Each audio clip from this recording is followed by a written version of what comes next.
welcome to my 18th episode. I know you're going to see that I've wrote 17 on my paper. There is some mismatch and not everything goes according to plan, of course.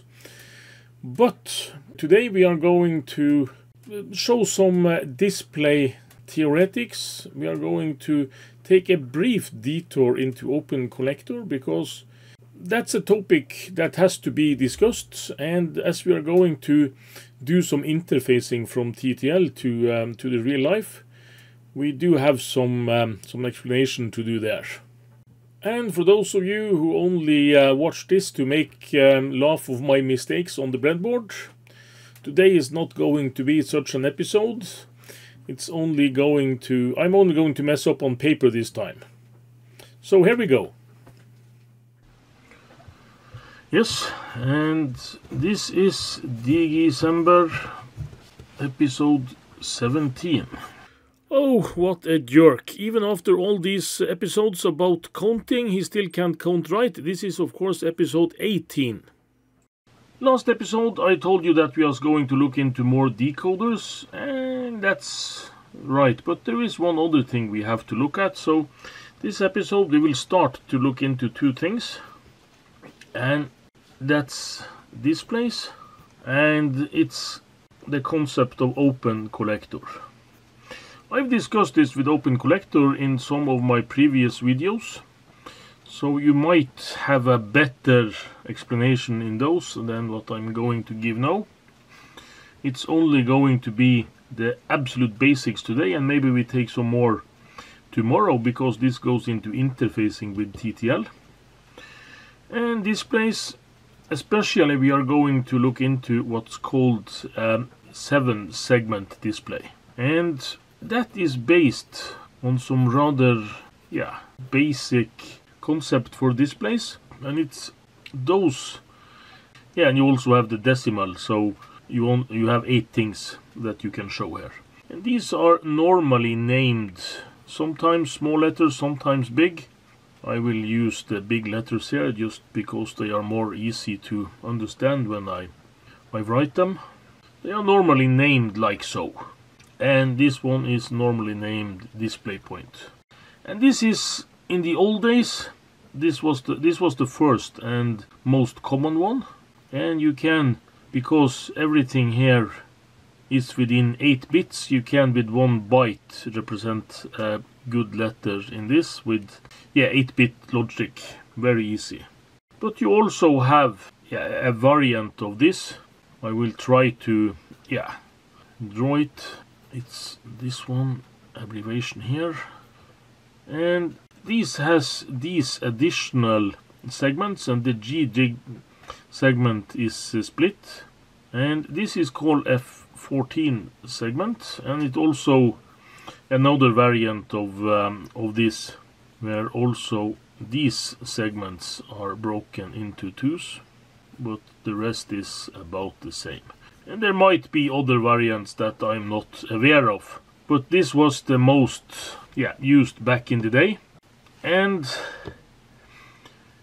I do have some displays of these kinds, but this is the one we are going to look into in this series at least.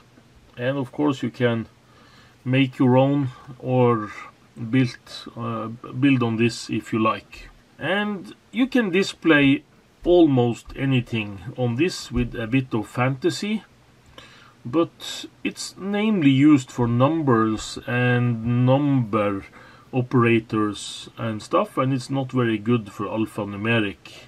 But there are some with a bit of fantasy. You can display some letters on this, and the numerical representations, I will try to write this in red. When just this is light, it's the minus, and you have underscore, and you have the equal sign, then both these are lit, and you have the degree sign that I have used sometimes, and you have the less, and you have the greater, but you are missing some things here, and you are missing the plus sign, and you're missing the multiply sign, and so on. So the engineering thought behind this is that if it's not a minus, it's a plus, but that means that you can only display the numbers, you can't display the equations very well. And this display, this is going to be kind of a hopeless sketch, but these are mainly built of diodes. Sometimes you have two diodes in parallel, but I'm going to draw this, the most common types, with just the diode symbol, and you can yourself think that you can build this with several diodes in parallel. I'm running out of sheet here. I should have started further up. And this is the common anode, and that means that every anode in the system is coupled together like so in a CA, and that is common for all segments. And then these are each individual legs on the display, and they are marked A, B, C, D, A, F and G like so. And you have the other kind that is just the opposite of this. I'll try to make it a bit tighter. And here you have the cathodes coupled together like so, and you have the same representation around, of course, like so. And as I said, you can make this with several diodes in parallel to make the segments broader, and of course that's what they have done. And in some cases they use just a diffuser and they have just one diode. It's a lot of designs and it's a lot of sizes. Of course the biggest one has a lot of diodes. My brother has made some himself that he has 3D printed, where he uses some very large segments on this. Yeah, I'm going to show you some of this on my next episode. But if you remember our theory for this, a TTL chip can drive lots of current when it's low, and you can't draw much when it's high. That means that this way here, where you have the cathode as right, this common cathode, and I didn't really draw out this point here, but this is the common cathode. That means that for a TTL chip to be able to drive this directly, this is the best way. And also another thing that is worth noticing here, and I'm going to put the arrow this way to make it even more confusing. If you do have a TTL gate here and is going to drive this chip, let's say that you are going to make the degree sign, and you connect this up to 4 diodes. They are standing like so, and you have the anodes connected together. If I take and put a common resistor for the anode, the power draw here will be for 4 diodes. If I connect only one of these, because this will in this case be driven all together low, this will be this situation here, and you have one gate that drives this. The current draw to this resistor here to supply every one of these low outputs with power. There you will get 4 power draws in this. And if I'm only going to show a 1 like this, I'm going to get 2 power drops. And that means that the resistor can't be on this side. So this is a no-go. You are going to connect this straight to plus 5 volts. And then the resistor has to be on this side. And there are even some displays and some drivers that doesn't require the resistor because it's current limiting in the output. So if you have a current limiting output and you have LEDs that can stand that power draw, then you don't need a resistor. But for TTL logic, common anode display are the best, and you have to use serial resistors or limit the current for each of those. A common resistor up to the anode is not a very good way to go.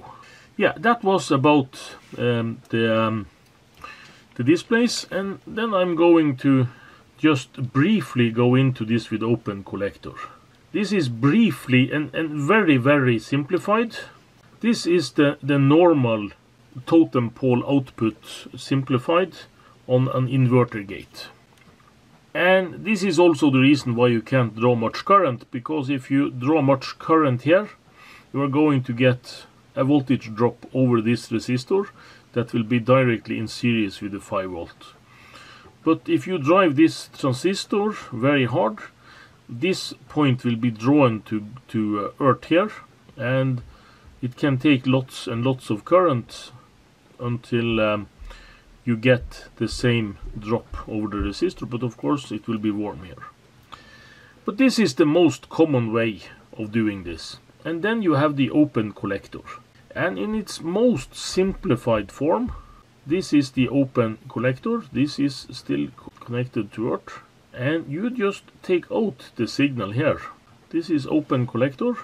And that means you can, if you want to connect this to other power source and draw high current, you can connect this like so to another transistor that you can drive more power to, or you can do like so, where you use this here and you can connect.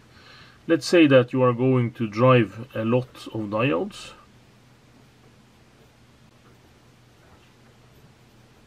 Then you can have plus 15 volt there, for instance. And then you can drive something with 15 volt power supply with a TTL chip with open collector. There are also some other things with open collectors that I will try to make a complete episode about what you can do with open collector and how you interface with other things. But that was today's topic. Yeah, this was an episode that was more back to the basics, and we didn't even touch the breadboard. And we are going to do some breadboard stuff tomorrow or the day after. I'm not totally sure yet. We have to see where this leads us. We are going to interface something with a 7-segment display, and we're also going to interface some things with open collector. And I'm not sure if we need to discuss more theory before we can do that. We might have to look into some data sheets, and we might have to look at some other stuff before we go to the breadboard. So hope you bear with me, and hope to see you again tomorrow. Thanks for watching.